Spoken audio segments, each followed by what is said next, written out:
这个就是吉他各个大调常见的和弦指法图啊，是每一名吉他爱好者必备的学习工具。今天我就来为大家分享一下这个图表如何去使用。首先呢，我们要有一个和弦级数的概念啊，一般呢它都用罗马文的1、2、3、4、5、6、7来标记。如果你不需要跟国际接轨，也可以直接给它理解为咱们中文的1、2、3、4、5、6、7。那么这个时候呢，我们就可以说，在 C 大调里面啊。1级和弦就是 C 和弦，2级和弦就是 DM 和弦，4级就是 F 和弦，6级就是 AM 和弦。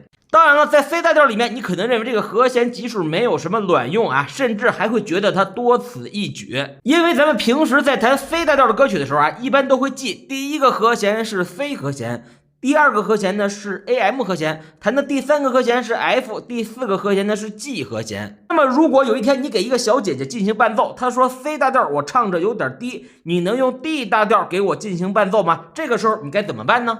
这个时候呢，和弦级数就有用了啊！你需要先把 C、AM、F、G 给它理解成和弦走向的1级、6级、4级还有5级啊，我们也给它简称1、6、4、5。下一步呢，你就只需要根据这个图表啊，找到 D 大调对应的1、6、4、5的和弦就可以了。咱们来看一下啊 ，D 大调的1级是 D 和弦，6级是 BM 和弦，4级是 G 和弦，5级是 A 和弦。如果你无法理解的话，咱们找一首歌曲来示范一下。比方说这首歌啊 ，So mi mi re do re mi mi， 在阳光温暖的春天，走在这城市的人群中，在不知不觉的一瞬间，又想起你。它对应 C 大调的和弦呢，就是 C、AM、F、G。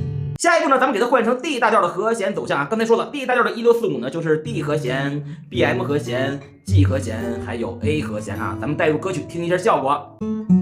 在阳光温暖的春天，走在这城市的人群中，在不知不觉的一瞬间，又想起你。甚至你还可以给它换成 E 大调的，听一下效果啊。